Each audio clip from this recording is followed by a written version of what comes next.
18h, merci de nous rejoindre sur Al24 News. Madame, monsieur, bonsoir. À la une de l'actualité. L'Algérie condamne vigoureusement l'agression sioniste contre Gaza et le peuple palestinien, ainsi que les politiques et pratiques sionistes de négation des droits fondamentaux du peuple palestinien. Alger le rappelle en ce 8 octobre, journée nationale de la diplomatie.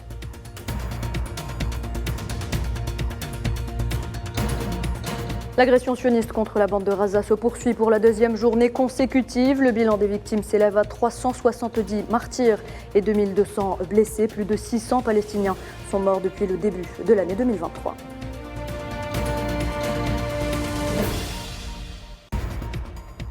Le Hamas, par le biais du porte-parole des brigades Qassam, annonce de nouvelles opérations menées contre l'entité sioniste durant les dernières heures.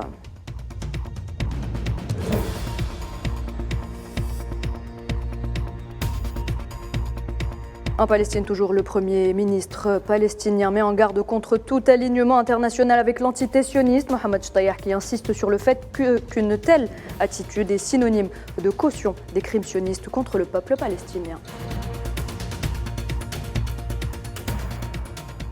Bienvenue à toutes et à tous. Si vous nous rejoignez avant de dérouler le fil de l'actualité, mesdames et messieurs, je vous propose de suivre ce qui se passe en direct depuis Gaza, ces images qui nous parviennent en direct depuis la Palestine où les frappes sionistes s'intensifient et n'épargnent personne, des frappes qui ont fait 370 martyrs et plus de 2200 blessés.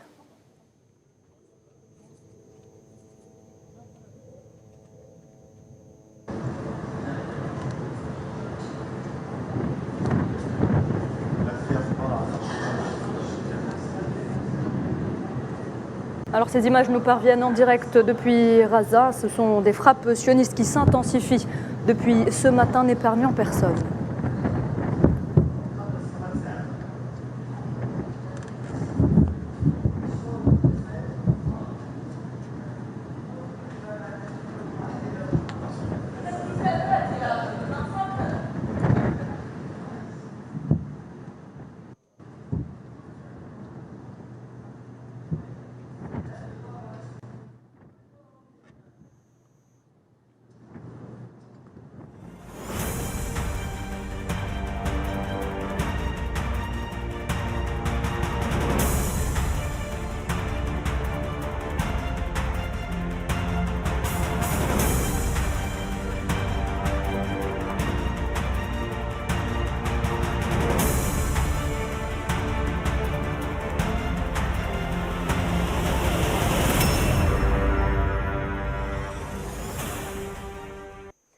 Voilà, mesdames et messieurs, ces images qui nous sont parvenues directement depuis Gaza. C'était en direct. Nous continuerons bien évidemment à suivre l'évolution de la situation tout au long de nos éditions.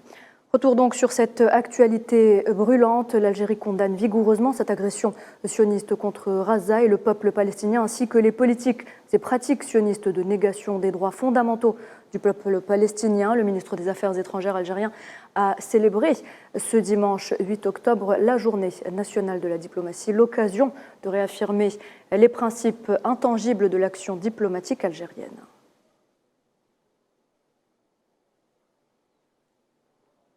Le chef de la diplomatie algérienne, Ahmed Attaf, a réitéré l'engagement de l'Algérie dans le soutien aux causes justes, avec à leur tête le respect de la légalité internationale, conférant au peuple palestinien le droit à l'édification de son État avec Al-Quds al-Sharif comme capitale. Je vous propose de l'écouter. L'Algérie réaffirme qu'elle ne renoncera jamais à son soutien aux causes justes, avec à leur tête le droit du peuple palestinien à l'édification de son État indépendant, avec Al-Quds al-Sharif pour capitale. La situation dramatique que vit la région en ce moment n'est que le résultat de la négation de ce droit légitime, non négociable et imprescriptible. Le peuple palestinien a vu s'éteindre la lueur d'espoir. Comment non, alors qu'une génération entière de Palestiniens n'a ni vu, ni lu, ni entendu parler d'un processus de paix sérieux qui prenne en charge sa situation, essayant de lever son affliction et d'atténuer l'oppression qu'il vit, en consécration de ce que lui garantit la légalité internationale en termes de droits fondamentaux, nationaux, fixes, affirmés et légitimes.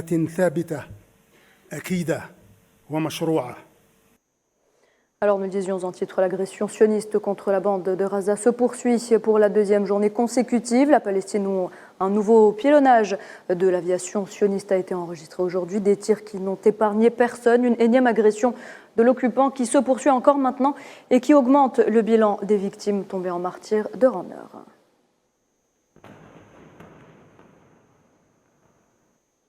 Un bilan qui est justement monté à 370 martyrs et 2200 blessés côté palestinien selon l'agence de presse palestinienne Wafa qui rapporte également que les avions de guerre sionistes ont détruit des maisons, les réduisant en ruines dans plusieurs localités de la bande de Gaza, de Rafah au sud et de Beit Hanoun au nord, causant aussi d'importants dégâts aux infrastructures dans toutes les zones ciblées, notamment aux hôpitaux, aux écoles, aux institutions publiques et privées.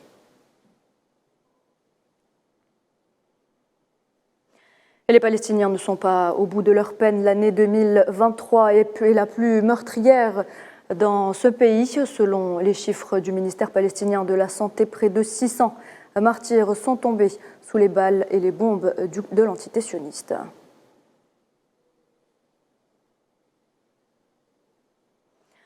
Devant cette agression, la résistance palestinienne annonce avoir effectué plusieurs tirs de roquettes en direction de l'entité sioniste.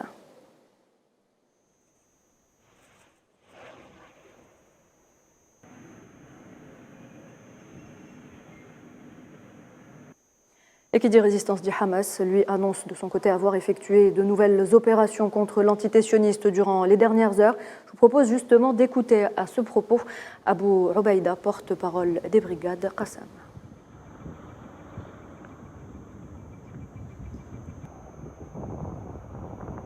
لا يزال مجاهدون في كتائب الشهيد عز الدين القسام. Nos combattants des brigades Azz-Din al-Qassam et dans le cadre de l'opération Déluge d'Al-Aqsa sont toujours engagés dans des batailles acharnées et héroïques qui se battent sur plusieurs fronts. La direction des brigades Azz-Din al-Qassam a réussi au cours des dernières heures de la nuit dernière et à l'aube d'aujourd'hui à remplacer certaines forces sur le champ de bataille par d'autres et à mener de nouvelles opérations d'infiltration pour équiper les combattants sur plusieurs fronts. لإسناد المجاهدين بالعتاد والأفراد على عدة محاور. Ces attaques du Hamas ont fait des morts côté sioniste selon les médias, 700 tués dont des colons et des militaires et plus de 2000 autres ont été blessés, un bilan qui risque là aussi d'être revu à la hausse.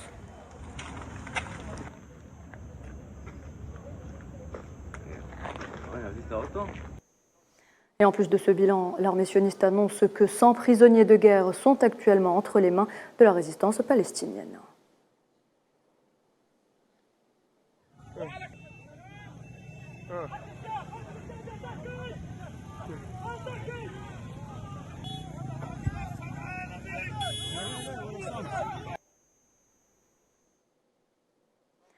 Face à cette situation, le Premier ministre palestinien Mohamed Shtaya a mis en garde contre tout alignement international avec l'entité sioniste, soulignant qu'une telle attitude est synonyme de caution des crimes sionistes contre le peuple palestinien. Dans un entretien téléphonique avec le ministre britannique des Affaires étrangères, James Cleverly, Shtaya a ajouté que le soutien aux sionistes encourage ces derniers à aller de l'avant dans leur sauvagerie contre les Palestiniens, estimant que les derniers événements doivent inciter normalement le monde à contraindre l'entité sioniste à mettre un terme à sa politique agressive.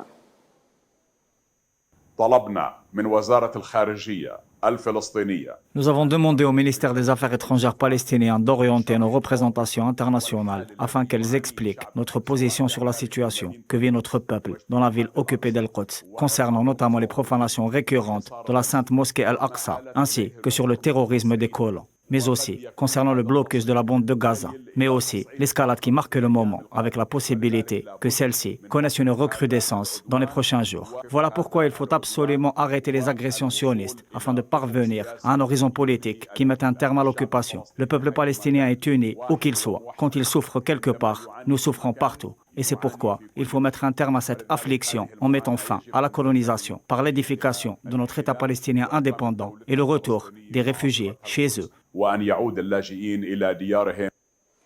Le Premier ministre palestinien Mohamed Shtayyeh, qui a énoncé la feuille de route de l'État de la Palestine, il a notamment abordé les orientations données aux différentes représentations à l'étranger. Pour expliquer la situation, il a considéré que la seule solution permettant d'aller vers une désescalade est de permettre au peuple palestinien d'accéder à ses droits légitimes.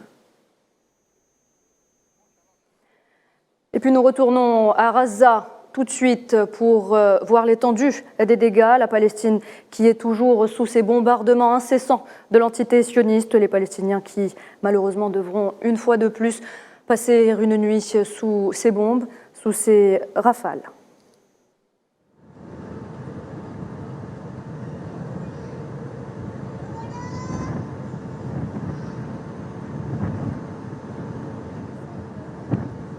Les habitants de Gaza, comme hier soir, les habitants de Gaza ont subi une situation très compliquée, des bombardements incessants qui ont poussé vers la coupure de l'électricité et de l'eau dans la région.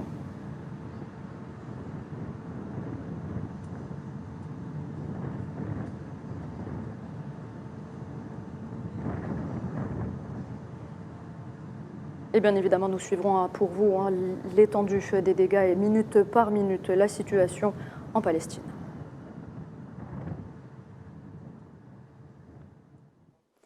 Ce dimanche, le soleil s'est donc levé sur Gaza, dévoilant l'étendue des dégâts causés par les multiples bombardements aériens lancés par l'entité sioniste hier soir sur une population désarmée. Une nuit blanche sans répit, un lot devenu quasi quotidien pour les habitants de cette ville, comme nous l'explique Naïman Zekar. N'ayant pas fermé l'œil de la nuit, les habitants de Gaza ont pu constater dès les premières lueurs du jour l'étendue des dégâts causés la veille par les bombardements aveugles sionistes.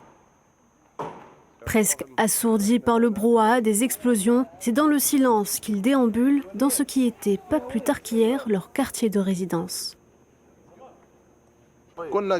Nous étions assis, puis nous avons soudainement entendu le bruit d'une explosion dans les environs. Nous nous sommes précipités pour voir ce qu'il se passait. Nous avons constaté que les immeubles étaient détruits. C'est la première fois que cela arrive sans que les sirènes ne retentissent. Perdus au milieu des débris, ils s'empressent de déblayer les décombres à la recherche de survivants. Immeubles, maisons, écoles et hôpitaux, aucune infrastructure n'a été épargnée, ce qui a entraîné la mort de plus de 300 Palestiniens, dont des dizaines de femmes et d'enfants. Les habitants habitués aux agressions sionistes quotidiennes restent néanmoins surpris. Les sirènes qui annonçaient les bombardements n'ont cette fois pas retenti. Très vite, le chaos s'en est pris de la ville. Les sirènes n'ont pas retenti. C'est vers 1h du matin que nous avons trouvé des débris de missiles sur le sol. Nous sommes arrivés sur place et nous avons vu des images de chaos et de destruction. Comme vous pouvez le constater en ce moment, nous n'avons pas été prévenus. La frappe a visé l'ouest de la ville. Les dégâts sont vraiment importants. L'agression de l'occupation a provoqué le déplacement des populations vers des centres d'hébergement dans différents gouvernorats de Gaza. Les Palestiniens inquiets appréhendent les nouvelles frappes sionistes et face à l'indifférence de la communauté internationale, ils ne savent plus à qui exprimer leur détresse. Ces bombardements ont poussé des milliers de Palestiniens à fuir leurs maisons et à se réfugier pour certains dans les écoles de l'Agence pour les réfugiés palestiniens. Le conseiller médiatique de l'agence a d'ailleurs indiqué que 20 300 Palestiniens déplacés se trouvent actuellement dans ces écoles. 44 écoles en tout, dont 28 équipées d'hébergement, ont accueilli des déplacés de différentes provinces de la bande de Gaza.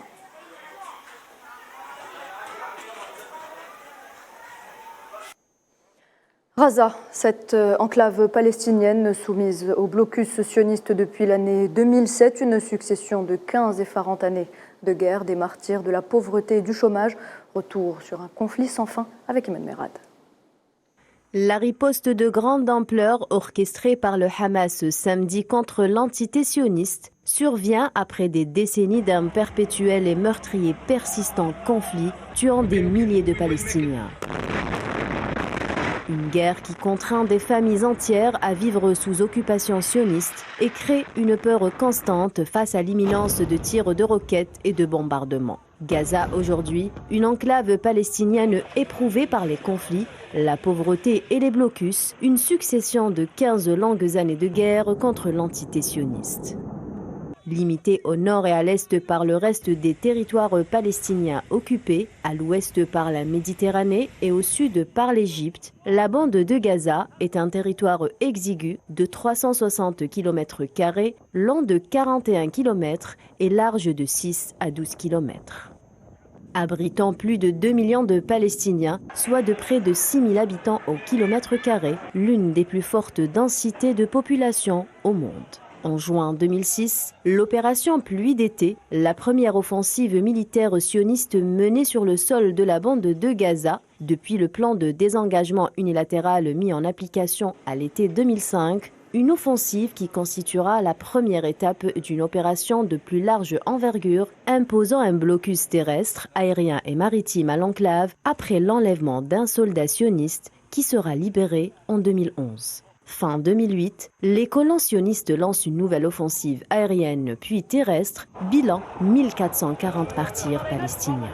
L'armée sioniste a assassiné fin 2012 le chef militaire du Hamas Ahmed Jabari, suivent 8 jours de frappes aériennes où 174 Palestiniens tombent en martyrs. En juillet 2014, l'entité sioniste lance une nouvelle opération faisant 2251 morts palestiniens, en grande majorité des civils. En mai 2018, l'Égypte a exceptionnellement ouvert sa frontière avec Gaza au mois de Ramadan, suite à la mort de 60 Palestiniens sous les balles de l'armée sioniste, une ouverture visant à alléger les souffrances des Palestiniens. Depuis, l'Égypte réitère occasionnellement cette ouverture frontalière. En mai 2021, l'occupant sioniste a effectué une descente dans la mosquée Al-Aqsa, le 3e lieu saint de l'islam, déclenchant une guerre de 11 jours qui tue plus de 232 Palestiniens. 2 ans plus tard, en mai 2023, 35 Palestiniens dont des dirigeants sont tués en 5 jours de guerre. Dans un contexte conflictuel, dépourvu de ressources naturelles, l'enclave palestinienne souffre à ce jour d'une pénurie chronique d'eau et de carburant. Le chômage affecte la moitié de la population, dont les 3/4 des jeunes. Plus de 2 tiers de la population dépend de l'aide humanitaire. La même proportion vit sous le seuil de pauvreté. Face à la recrudescence des violences, le Conseil de sécurité de l'ONU se réunit ce soir pour des consultations privées d'urgence sur la situation en Palestine. Le coordonnateur spécial pour le processus de paix au Moyen-Orient, Thor Wennesland, devrait y faire un exposé concernant les derniers développements dans la région.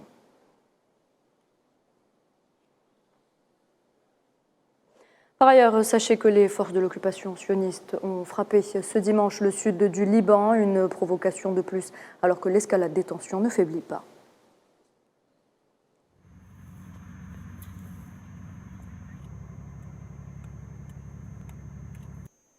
Alors que la répression sioniste se poursuit en Palestine, en Égypte, 2 touristes israéliens et un Égyptien ont été tués par un policier à Alexandrie.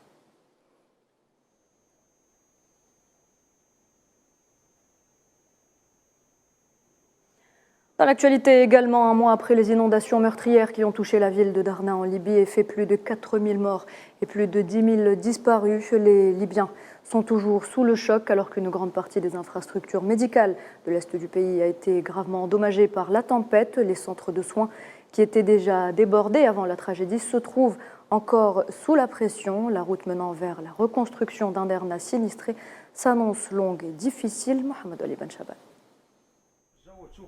Derna, cette ville côtière de l'Est libyen, tente de se remettre des inondations dévastatrices qui ont frappé la région il y a de cela un mois jour pour jour. Les conséquences tragiques de cette catastrophe sont énormes. Le bilan humain est encore difficile à estimer, mais il est déjà lourd. Après une rude épreuve, les habitants toujours sous le choc. 4 semaines après la tragédie, les habitants de Derna font toujours face à d'énormes défis. Les familles déplacées vivent dans des conditions précaires, dans des abris improvisés. Les efforts de nettoyage et de déblaiement des zones touchées se poursuivent. Les infrastructures locales ont été gravement endommagées, une situation qui complique la vie quotidienne des citoyens.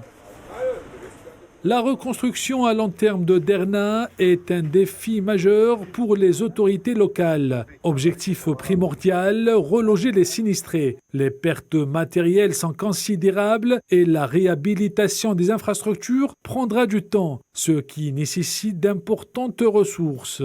Les autorités s'attellent à élaborer un plan de reconstruction solide pour aider la ville à se remettre sur pied. Ces inondations meurtrières ont mis en évidence la nécessité d'investir davantage dans la gestion des grands risques afin de se prémunir des catastrophes naturelles. Les événements récents rappellent à tous l'importance de prendre des mesures pour minimiser les impacts des phénomènes météorologiques extrêmes en renforçant les infrastructures, en améliorant la surveillance météorologique et en sensibilisant la population sur les dangers potentiels. Emporté par les eaux en quelques minutes, le drame de Derna nous fait rappeler également l'importance de la résilience face aux défis environnementaux de plus en plus fréquents et graves auxquels le monde et l'humanité sont confrontés.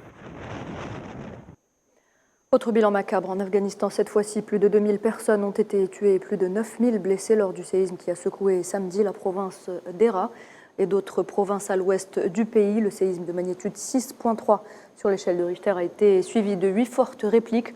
Selon l'Organisation mondiale de la santé, plus de 600 maisons ont été détruites ou partiellement endommagées dans au moins une douzaine de villages de la province. Au total, 4200 personnes ont été affectées d'une façon ou d'une autre par ce séisme. Et avant de passer au sport, en Espagne, des milliers de personnes ont manifesté à Barcelone contre l'amnistie que la gauche négocie avec les partis indépendantistes catalans pour obtenir leur indispensable appui à l'investiture du socialiste Pedro Sánchez au poste de chef du gouvernement espagnol.